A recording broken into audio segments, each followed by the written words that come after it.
வணக்கம் ஃப்ரெண்ட்ஸ். இந்த பதிவில் நம்ம சனி பயிற்சி பலன்களை பற்றி பார்க்கலாங்களா. திருக்கணித பஞ்சாங்கப்படி இந்த வருடம் வருகிற மார்ச் மாதம் 29ஆம் தேதி சனிக்கிழமை அன்று சனி பகவான் கும்ப ராசியிலிருந்து மீன ராசிக்கு பயிற்சி ஆகிறார். மீன ராசியில் 2.5 வருட காலங்கள் தங்கி பலன்களை கொடுக்க போகிறார். ஃப்ரெண்ட்ஸ், சனி பயிற்சி என்றாலே நம்மளுக்கு ஒரு வித பயம் ஏற்பட்டுவிடும். என்ன செய்ய போகிறாரோ, ஏது செய்ய போகிறாரோ அப்படின்னு. சனி பகவானுக்கு தான் ஃப்ரெண்ட்ஸ் பயப்படணும். ஏன்னா சனி பகவான் தான் நேர்மையானவர், சனி பகவான் கண்டிப்பானவர், உண்மையானவர், சத்தியவான், நீதிமான், நியாயவாதி. உண்மை எங்கு இருக்கோ அங்கு கட்டாயம் சனி பகவான் நன்மையை செய்வார் என்று சொல்லிவிடலாம். சனி பகவான் சோதனைகளையும் வேதனைகளையும் சனி பெயர்ச்சியில் கொடுத்தாலும் கர்ம வினைகளுக்கு ஏற்ப பலனை கொடுக்கக்கூடியவரும் அவர் தான். ஏன்னா நம்ம மற்றவங்களுக்கு கஷ்டத்தை கொடுத்தோம்னா சனி பகவான் நம்மளே கஷ்டப்படுத்துவார் சனி பயிற்சியில் அப்படிங்கிற ஒரு எண்ணம் வேணும். அதனால் நம்ம மனசார யாருக்கும் கெடுதல் பண்ணாமல் இருந்தாலே சனி பகவான் நம்மளையே ஒன்றும் செய்ய மாட்டார். சனி பகவான் தான் ஆயுள்காரகன், சனி பகவான் தான் கர்மக்காரகன், சனி பகவான் தான் விதிக்காரகன். நம்மளுடைய முன்ஜென்ம கர்ம வினைகளுக்கு ஏற்ப பலனை கொடுக்கக்கூடியவரும் சனி பகவான் தான். நம்மளுடைய விதியை மாற்றக்கூடியவரும் சனி பகவான் தான், விதியை நிர்ணயிக்கக்கூடியவரும் சனி பகவான் தான். அதனால் முன்ஜென்ம கர்ம வினைகளுக்கு ஏற்ப பலன்களை கூடுதலாகவும் குறைச்சலாகவும் கொடுப்பார். அதே போல் இந்த ஜென்மத்து புண்ணியத்துக்கு ஏற்பவும் நல்ல பலன்களை கொடுப்பார் என்று உறுதியாக சொல்லலாம்.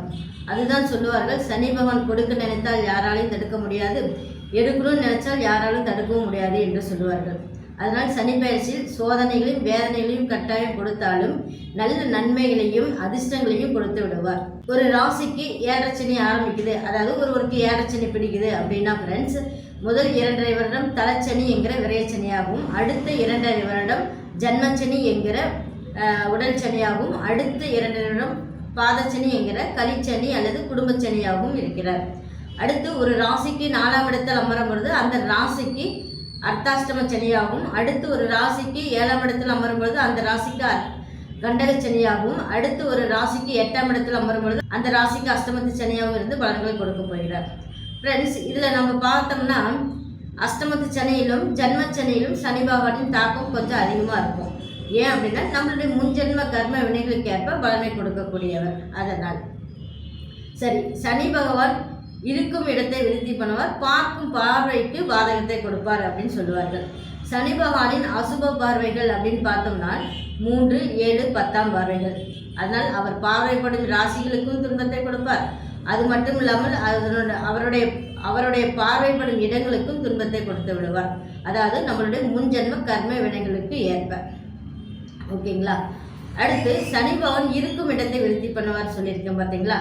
சனி பகவான் இருக்கும் இடம் அப்படின்னா ஒரு ராசிக்கு 3ஆம் இடம், ஒரு ராசிக்கு 6ஆம் இடம், ஒரு ராசிக்கு 11ஆம் இடங்களில் அமரும் பொழுது அந்த ராசிகளுக்கு நல்ல கூடுதலான நன்மையை கொடுத்து விடுவார். அதே போல் அந்த இடத்திலிருந்து பார்க்கப்படும் பார்வைகளுக்கும் அது பார்வைப்படும் ராசிகளுக்கும் இடத்துக்கும் நல்ல பலனை கொடுப்பார் என்று உறுதியாக சொல்லிவிடலாம். அதனால் ஒவ்வொரு சனி பெயர்ச்சியிலும் 6 ராசிக்காரர்களுக்கு சனி பகவானின் தாக்கம் இருக்கும். அதே போல் 6 ராசிக்காரர்களுக்கு சனி பகவானின் ஒரு சாதகமான பலனை கொடுப்பார் என்றே சொல்லிவிடலாம். சனி பகவான் மெதுவாக செல்லக்கூடிய கிரகம், அவருக்கு மந்தன் என்று ஒரு பெயரும் உண்டு. சனி பகவான் ஒரு ராசிக்கு 7.5 சனி முடித்து மீண்டும் 7.5 சனி வருவதற்கு 30 வருட காலங்கள் எடுத்துக்கொள்வார். அதுதான் சொல்வார்கள், 30 வருடம் வாழ்ந்தாரும் இல்லை, 30 வருடம் வீழ்ந்தாரும் இல்லை என்று சொல்வார்கள். ஃப்ரெண்ட்ஸ், இப்போ பார்த்தீங்கன்னா ஒரு மனிதனின் ஆயுள் காலம் 75 வயது என்று வைத்து கொண்டோமானால் அவருடைய வாழ்நாளில் 3 தடவை இந்த 7.5 சனி தாக்கம் இருக்கும். முதல் சுற்று மங்கு சனி, 2வது சுற்று கொங்கு சனி, 3வது சுற்று மரண சனி. இதில் முதல் சுற்று அப்படின்னு சொல்லக்கூடிய மங்கு சனியானது 30 வயதிற்குள் வந்துவிடும். நாம் பிறந்து 30 வயதிற்குள் வந்துவிடும். இதில் கொஞ்சம் கஷ்டத்தையும் கொஞ்சம் சோதனைகளையும் கொடுத்து விடுவார். அடுத்து 30 வயதிற்கு மேல் 60 வயதிற்குள் வருவது கொங்கு சனி. இதில் வாழ்க்கைக்கு தேவையான அத்தனை நல்ல விஷயத்தையும் கொடுத்து விடுவார்.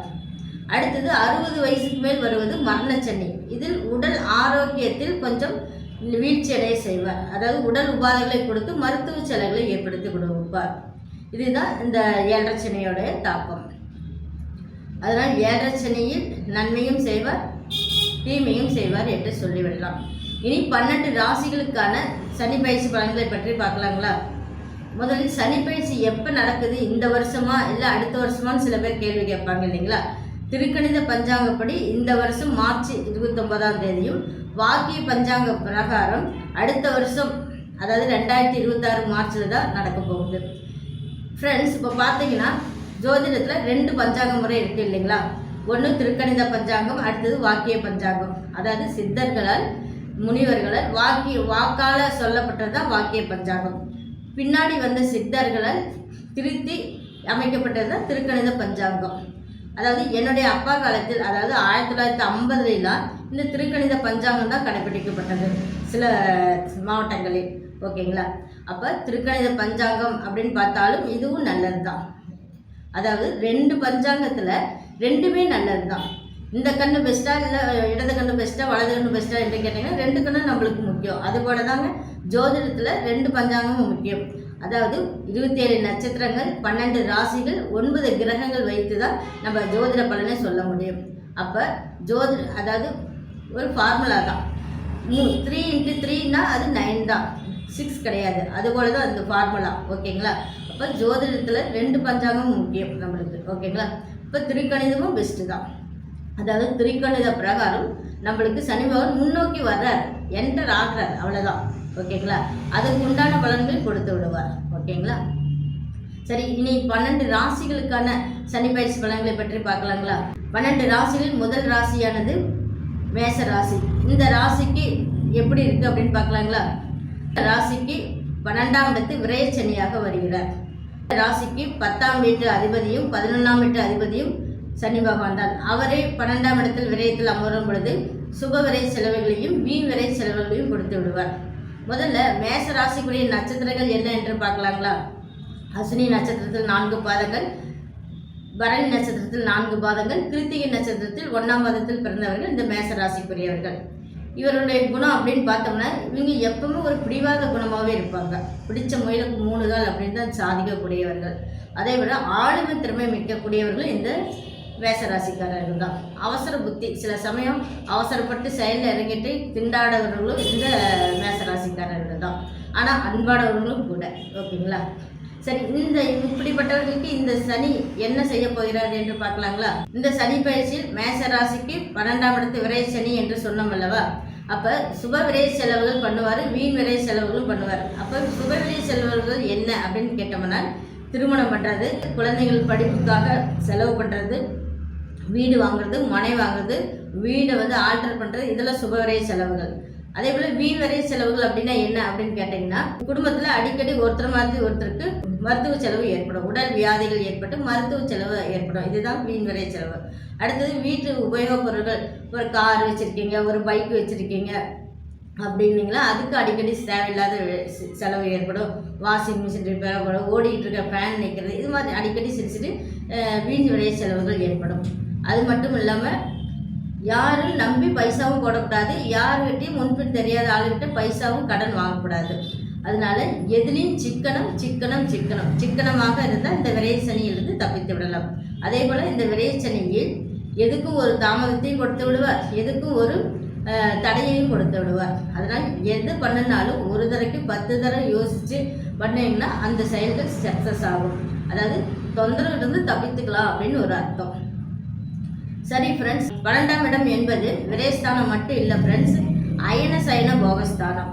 அதாவது சயனம் அப்படின்னா நம்மளுக்கு தூக்கத்தை கொடுக்கக்கூடிய இடம்.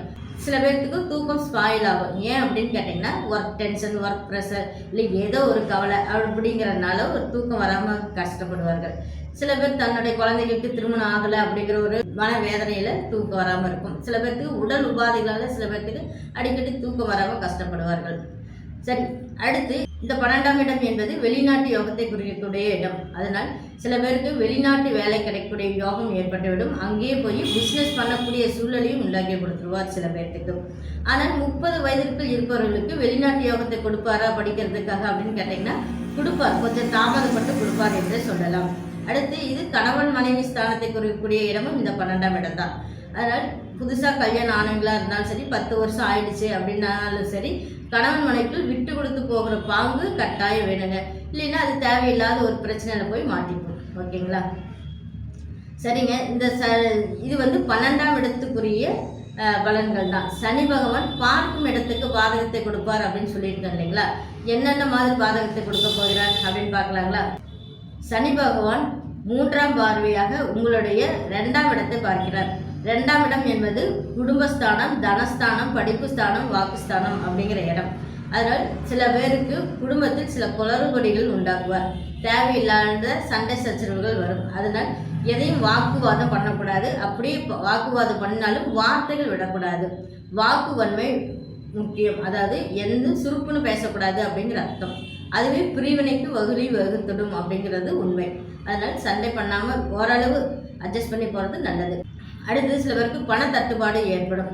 அதாவது சில பேர்த்துக்கு வேலையில் இன்க்ரிமெண்ட் கிடைக்கும் அப்படின்னு எதிர்பார்த்தவங்களுக்கு லேட் ஆகும். அதே போல் பைசா வர வேண்டிய பைசா கொஞ்சம் காலதாமதம். நீங்கள் யார்கிட்டையாச்சும் கொடுத்துருக்கீங்க, இல்லை நீங்கள் யார்கிட்டையாச்சும் கேட்டிருக்கீங்க ஏதோ ஒரு செலவுக்கு அப்படின்னா கொஞ்சம் தாமதப்படுத்தி பைசா வரவே கொடுப்பார். அதனால் பண விஷயத்தில் கொஞ்சம் கண்ட்ரோலாக இருப்பது நல்லது.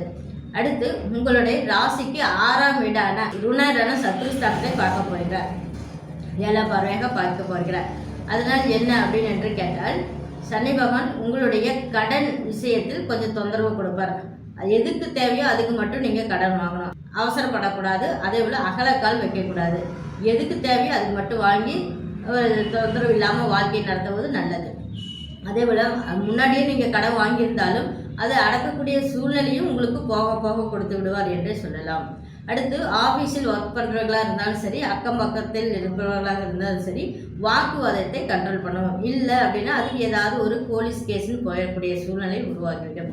அதே போல் கணவன் மனைவிக்குள் ஏதாவது பிரச்சனைகள், அதாவது டிவோர்ஸ் வரைக்கும் போயிருந்தீங்கன்னா அந்த அமைப்பு உங்களுக்கு கிடைக்கக்கூடிய அமைப்பு இருக்குது. அதாவது டிவோர்ஸ் உங்களுக்கு கிடைக்கக்கூடிய யோகம் ஏற்படும் என்றே சொல்லலாம்.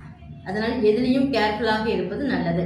அடுத்து உங்கள் ராசிக்கு 9ஆம் இடத்தை 10ஆம் பார்வையாக சனி பகவான் பார்க்கிறார்.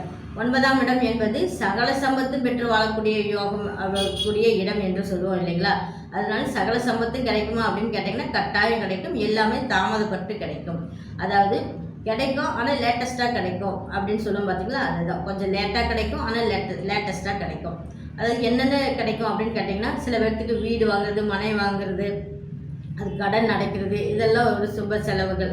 அதே போல் திருமணம் பண்ணுறது, லவ் சக்ஸஸ் ஆகுறது, இதெல்லாம் சுபங்கள். அதனால கிடைக்கும் ஆனால் கொஞ்சம் லேட்டாக கிடைக்கும். அடுத்து சில பேருக்கு கோயில் குளம்னு போவாங்க. ஏன்னா 9ஆம் இடம் என்பது கோயில் குளத்தை கொடுக்கக்கூடிய இடம். அதனால் கோயில் குளம் தான தர்மங்கள் பண்ணக்கூடிய யோகம் ஏற்படும். அதே போல் இது அப்பா ஸ்தானத்தை குறிக்கக்கூடிய இடமும் இந்த 9ஆம் இடம் தான். அதனால் சில பேர்த்துக்கு அப்பாவால் ஒரு நன்மை ஏற்படும் என்றே சொல்லலாம். ஏனென்றால் இதுவரை அப்பாவுடைய சொத்து கிடைக்காம இருந்தவர்களுக்கு கட்டாயம் சொத்து கிடைக்கக்கூடிய யோகம் இந்த விரையச்சனியில் கிடைத்துவிடும். அதாவது இந்த 2.5 வருஷத்தில் கிடைத்துவிடும். அப்பாவுக்கு உடலில் சிறு தொந்தரவு வரும். அது அடிக்கடி நம்ம மெடிசனில் க்யூர் பண்ணிக்கணும். அதனால் இந்த 9ஆம் இடத்தை பார்க்கக்கூடிய சனி பகவான் ஒரு நல்லதை பண்ணுவார் என்று சொல்லலாம். அதனால் இந்த விரையச்சனியில் மேசராசிக்காரர்கள் எப்படி இருக்கணும் அப்படின்னா, சிக்கனமாக இருக்கணும். எதையும் அவசரப்படக்கூடாது. பெருசாக அகலக்கால் வைக்கக்கூடாது என்றே சொல்லலாம். அதனால் இந்த விரையச்சனியில் கேர்ஃபுல்லாக இருப்பது நல்லது. ஃப்ரெண்ட்ஸ், இந்த பதிவு உங்களுக்கு பிடிச்சிருந்தா லைக் பண்ணுங்கள், ஷேர் பண்ணுங்கள், கமெண்ட் பண்ணுங்கள். மறக்காமல் சப்ஸ்கிரைப் பண்ணி பெல் ஐக்கானை கிளிக் பண்ணிக்கோங்க. நன்றி, வணக்கம். ஓம் சரவண பவாய நமः.